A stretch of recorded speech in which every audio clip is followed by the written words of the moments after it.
for you. The spell will keep it from wilting. She said you would need it for the journey ahead.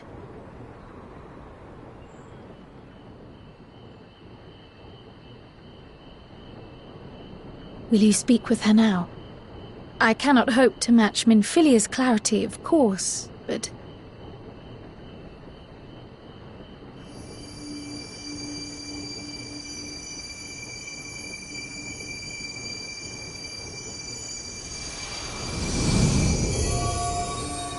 Thank you.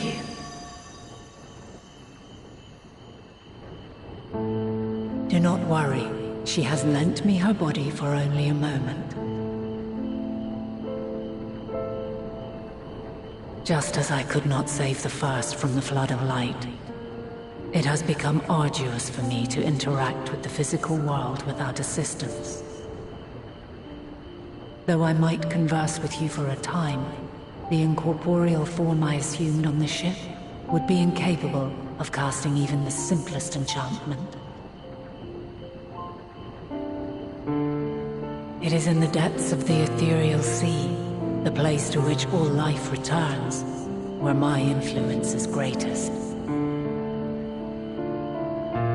After Minfilia's sacrifice on the first, it was to the sea, here in the source, where I ferried her soul. I wished that gentle spirit to find rest in the world she loved so well. Her, and another who may yet have a part to play, though that will depend on you. Take the flower, walk free, for you are free to go where you wish, to believe what you will.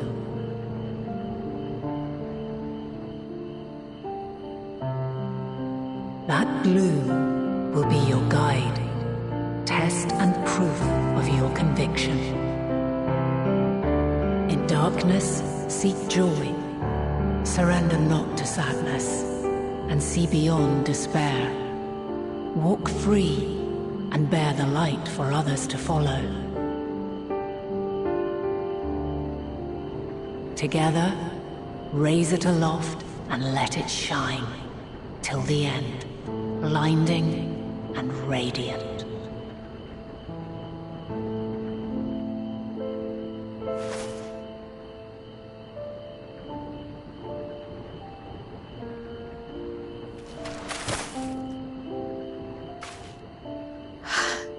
That was all too brief. Already she seems so far away.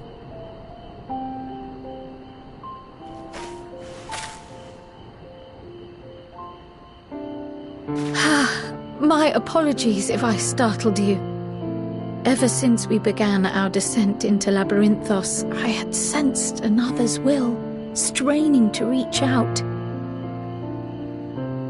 Even with my particular talents, though, I was unable to make a connection at first, so weak and tenuous it was.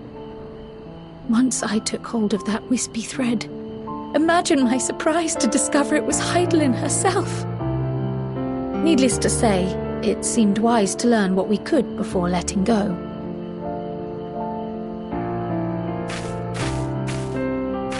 Her answers were more cryptic than I would have liked, but at least she left us with a guide of sorts, that unusual flower.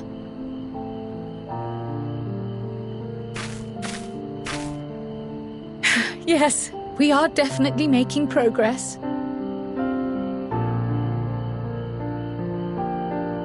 You can't be serious! We've done nothing wrong!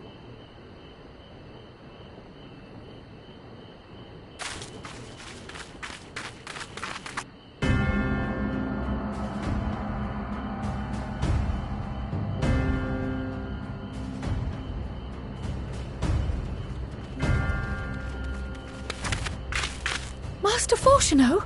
What business has the Forum with us? Obstruction and suppression, apparently.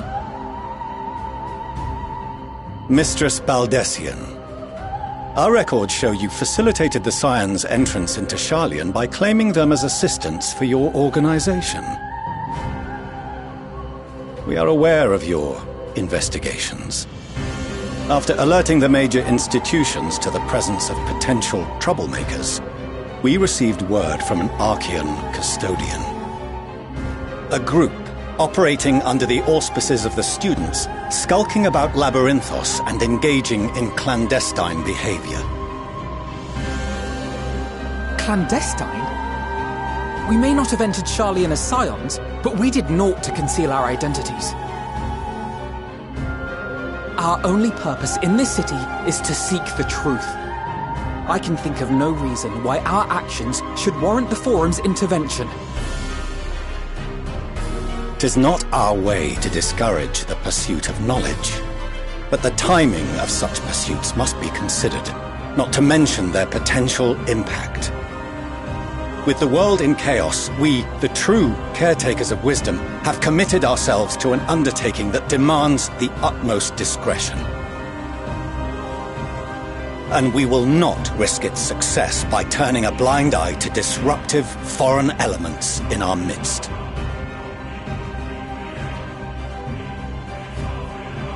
What, then, is to be our fate? Will you put us on a ship back to Eorzea?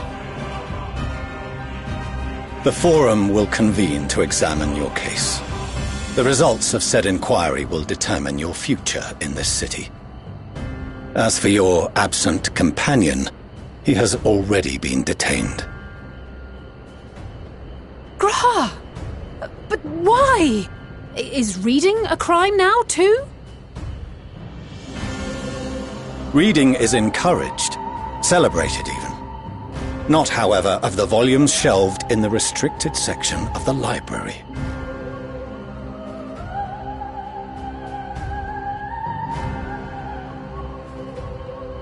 Refusing to comply will only make matters worse. Let us instead treat this as an opportunity to open a dialogue with the Forum.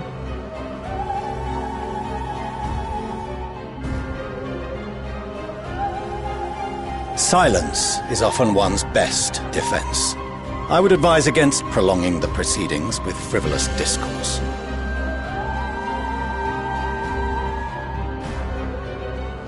But enough. This is not the place for debate. The rostra await.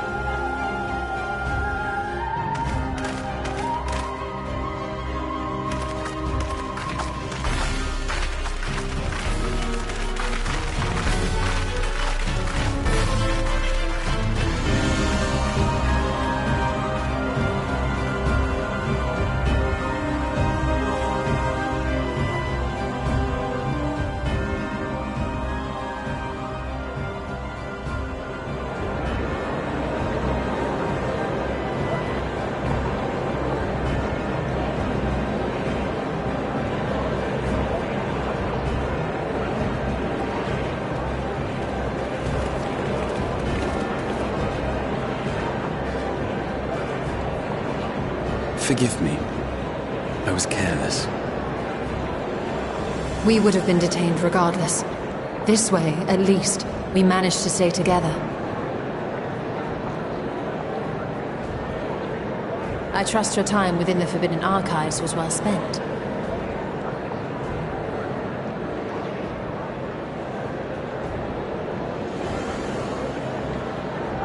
The Forum will come to order!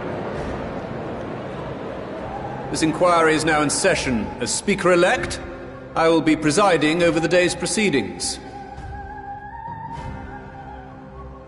Master Fortuner, would you be so kind as to restate the matter which compelled you to summon your colleagues with such urgency?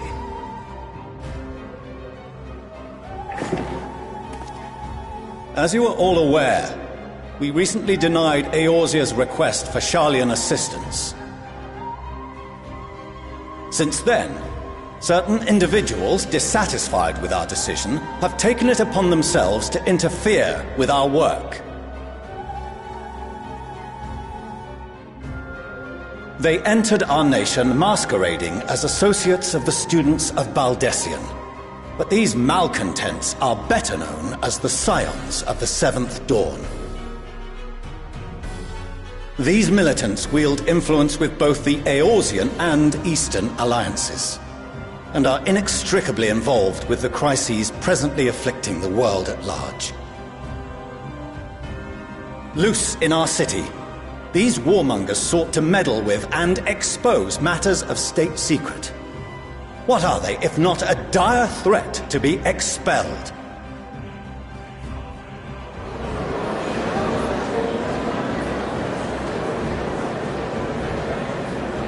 You have tarnished the good name of the students. Galuf would be ashamed.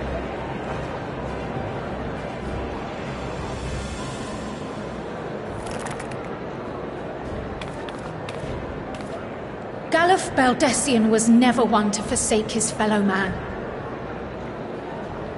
Even if this nation closed every door and retreated from the world, he would have found a way to help the Scions, help every soul of this star fight back against the coming doom.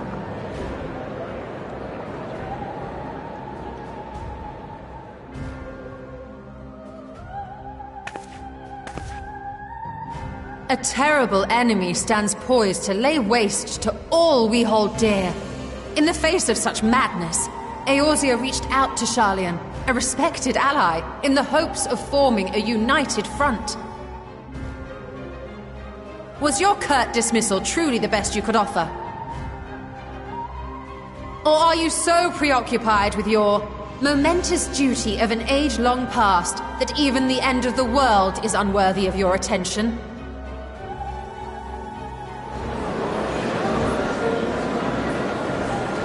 Whence came this revelation?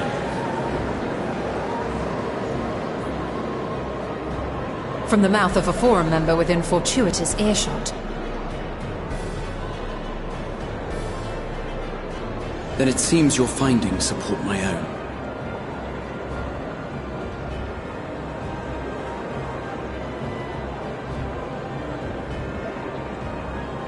The reason I visited the restricted shelves was to study records of the Forum's policymaking process, to better understand the historical trends underlying their most major decisions.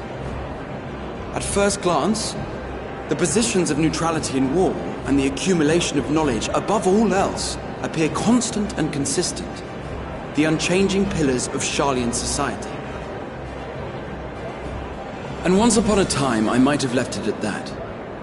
These days, however, I am more attuned to the subtleties of governance, and so I noticed something odd.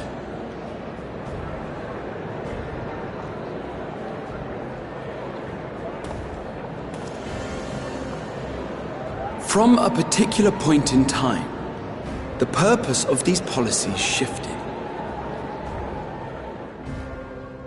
No longer was knowledge preserved for the benefit of society.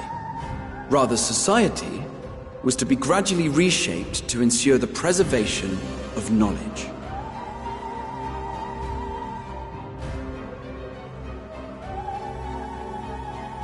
The most conspicuous and telling change was the one which befell Labyrinthos. Once little more than an oversized storehouse, an enormous allocation of funds saw it transformed into an advanced research and archival facility. I also discovered a fascinating account on the finances of our Dravanian colony. The settlement attracted students from far and wide, and the connections and tuition fees thus acquired were funneled into further improvements for the archives. Now, there is no question that our nation's progress is tied to the acquisition of wisdom. Nevertheless, the vast resources diverted for this purpose borders on the obscene. But returning to the matter of when, our change in course appears to have been made some 270 years ago. The very same period when Sharlayan scholars in the hinterlands began a formal study of the ethereal sea. You found something, did you not? And whatever it was, gave rise to your oh-so-important duty. Mind your tongue, Archon. If you had seen...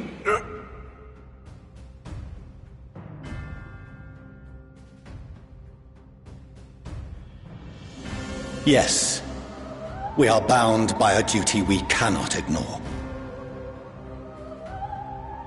Knowing this, what would you have us do? Abandon our vital work and join you on the field of battle? We will never choose the way of the sword. We will fulfill our mission not through strife and bloodshed, but survival.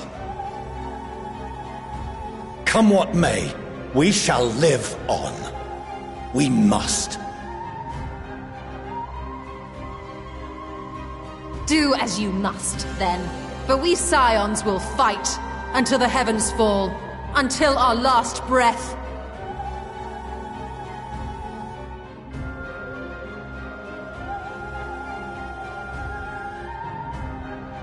Such misguided zeal.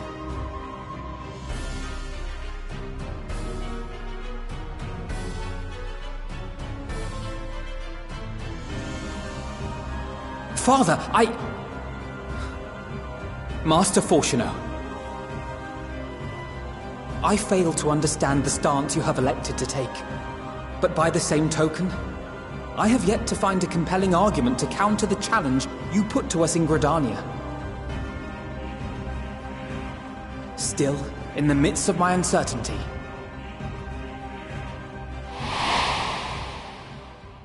I must trust in myself to do what is right, as others have chosen to trust in me.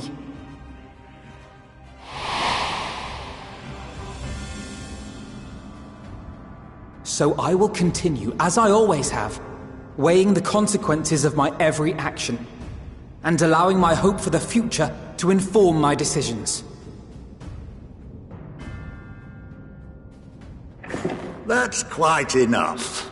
Have you all forgotten the reason for this assembly?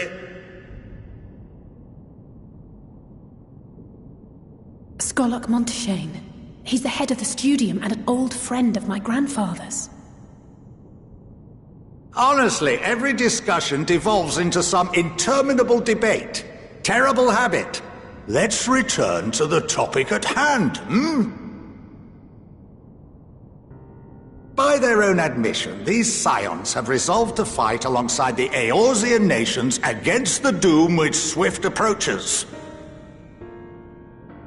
But there exists no evidence of an attempt to incite our citizens to do the same. Furthermore, while our decision may well have been the correct one, we cannot simply bull our way through these disagreements without inviting doubts or objections. Put yourselves in their place. Who among you would leave a tome unopened if an elder forbid you read it with no reason given? Now, if we're to quell further discontent, then we must conclude this matter with a fair and even hand.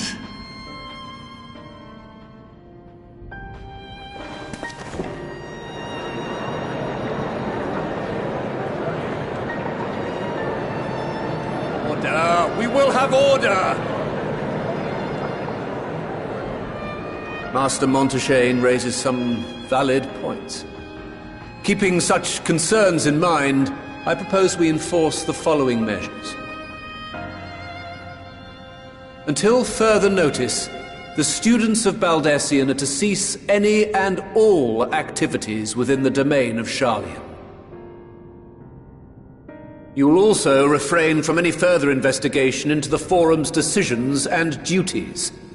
Failure to comply with these restrictions will result in the immediate expulsion of your Scion associates.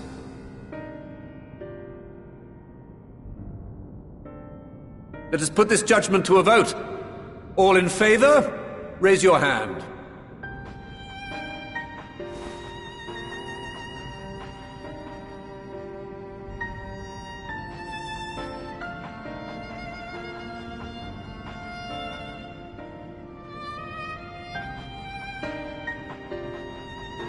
I count 51 for and 48 against. The proposal is passed. Students, Scions, you have heard the Forum's judgment. Pray abide by it, or face the consequences.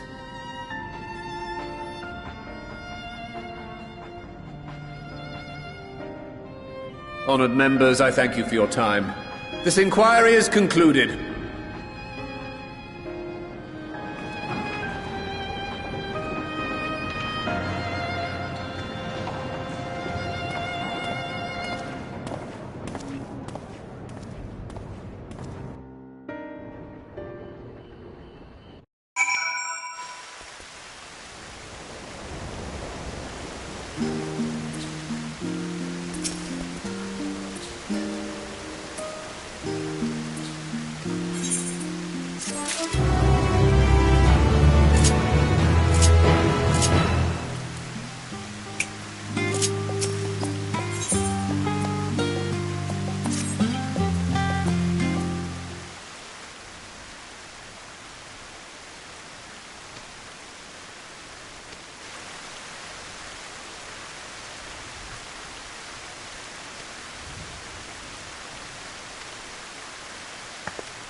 Welcome home, my lady.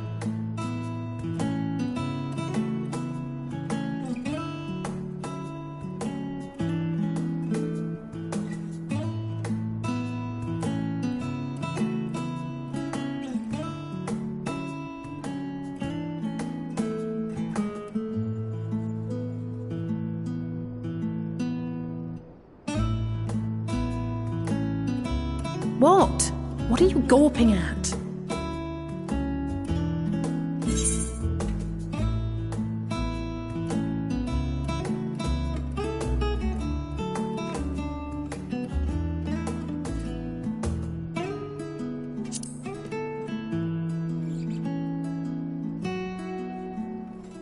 Oh, gods, please don't.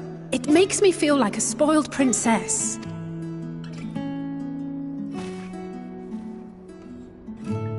Lord Fortuneau is not to hear of this visit. And I should also like the children to have their gifts, ere my husband makes his return. As you wish, my lady.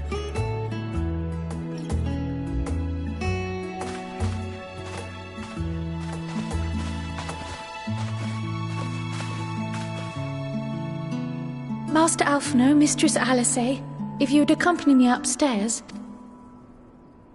We shan't be long.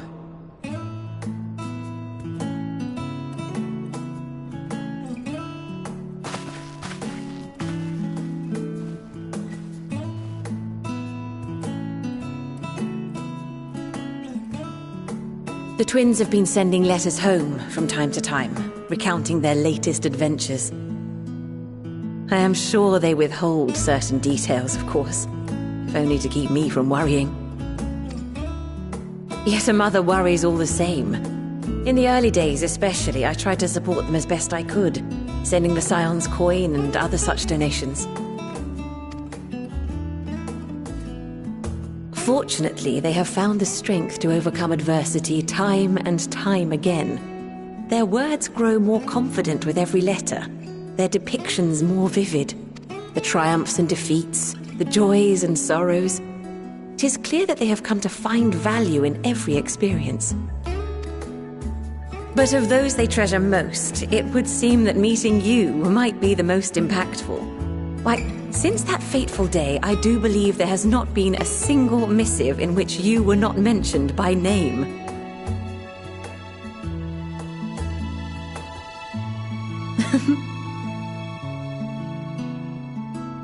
"'Tis plain they care for you. And I am glad they have such a steadfast companion watching over them. Under normal circumstances, I would offer you tea, but alas, these are anything but. In any event, why don't you keep me company whilst we await my children's return?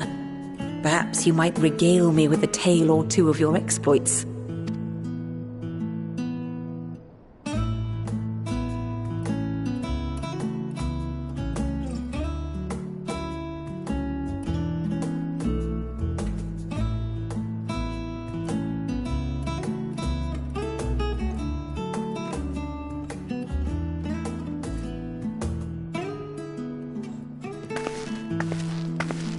When you mentioned gifts, I wasn't sure what to expect. Mother! Oh, look how well it fits you. And the style is to your liking?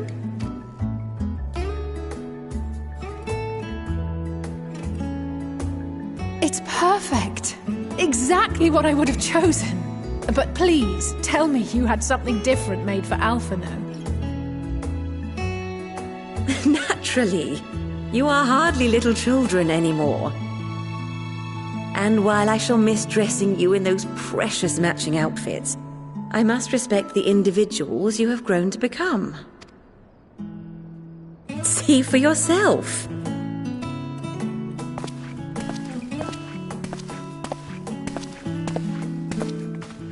Thank you for the splendid clothes, Mother. Stylish, comfortable, and eminently practical. I am so glad you like them. They are, however, missing one final touch.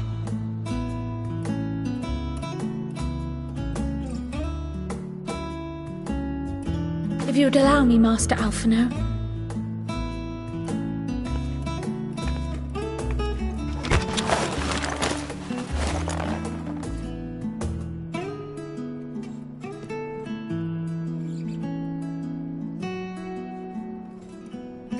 Wait.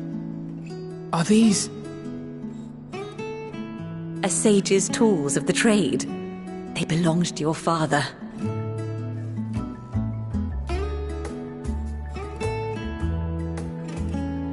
Though he may as well be chained to his desk these days, as a student he was often called upon to venture into the field.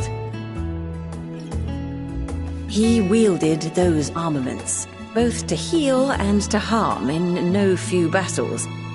None so fierce as those you two have braved, perhaps, but battles nonetheless. Thus did I pull them out of storage, to show you that he was not always the man who stands in vehement opposition to you now.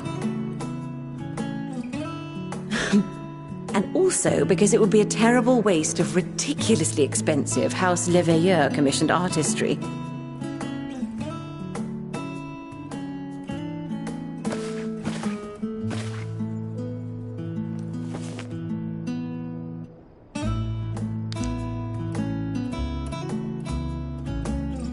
I am told these devices are quite difficult to master, but someone of your extensive experience should soon have them darting about with grace and aplomb.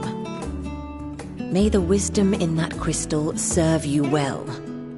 And please, try to find common ground with your father, that you might come and go without need for this awful subterfuge.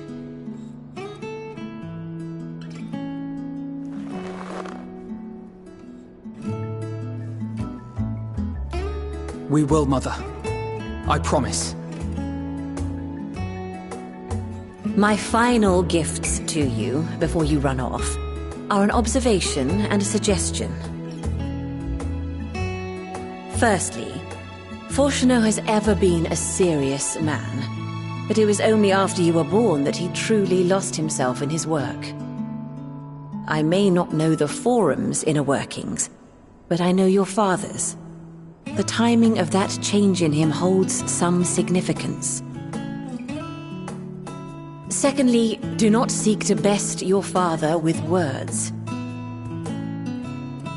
Far better that you simply show him. Let him discover the merit of your actions, after they cannot be undone.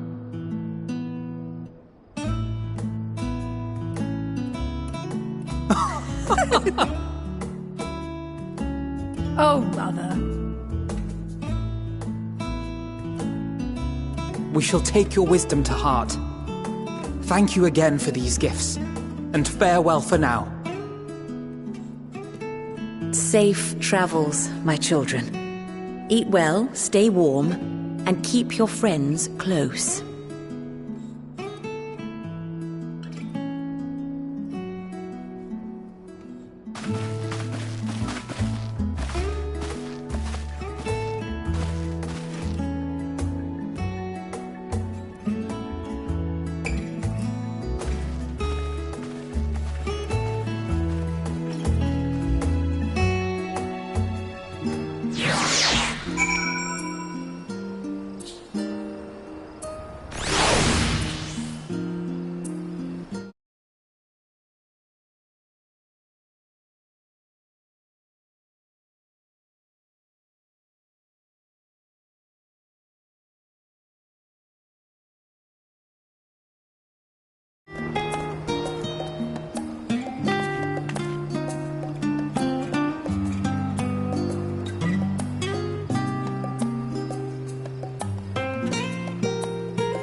set. Just the 4 of you, was it? 3. I'm already attuned to the crystalline Thavnir. You are? Oh. I would have preferred more test subjects. Oh, well, never mind. If our 3 travelers could line up here, please.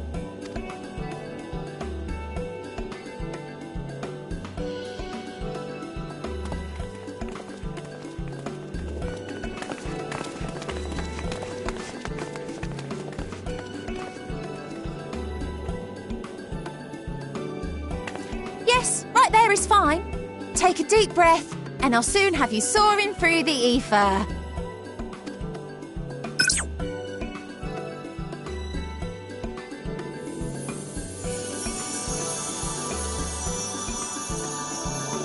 Oh, and one last thing. You might experience a teensy-weensy touch of violent ethereal sickness. Good luck! What?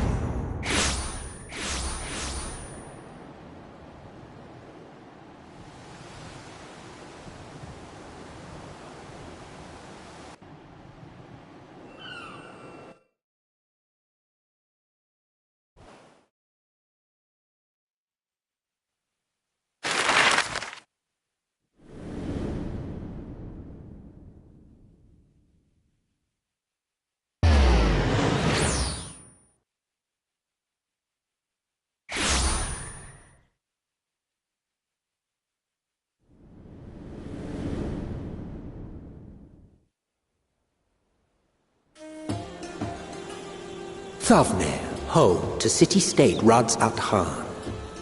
Rising from the southeast waters of the Bounty, this Isle of Plenty served as the battleground for a conflict between 2 peoples.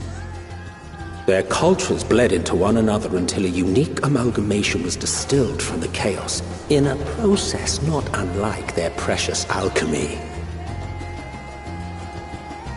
Once solidified as a single nation, an adamant stance of neutrality would hold invaders at bay. For a time.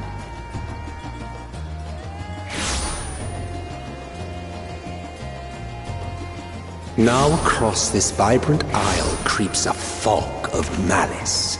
What choice do you have?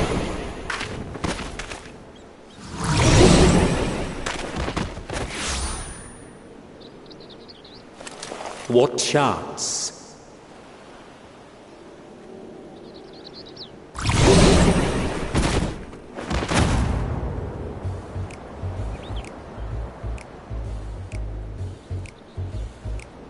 Against such an insidious foe.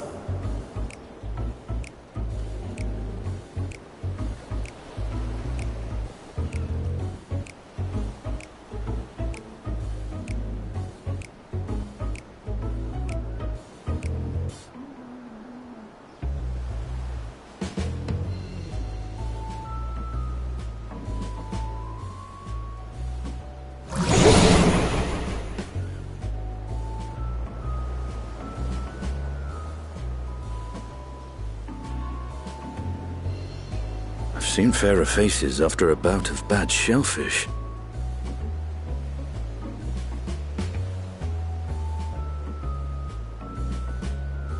Let me bring you something to drink.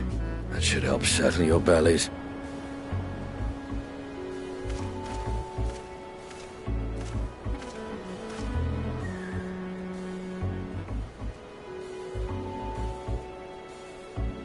There was a note with Kryle's instructions.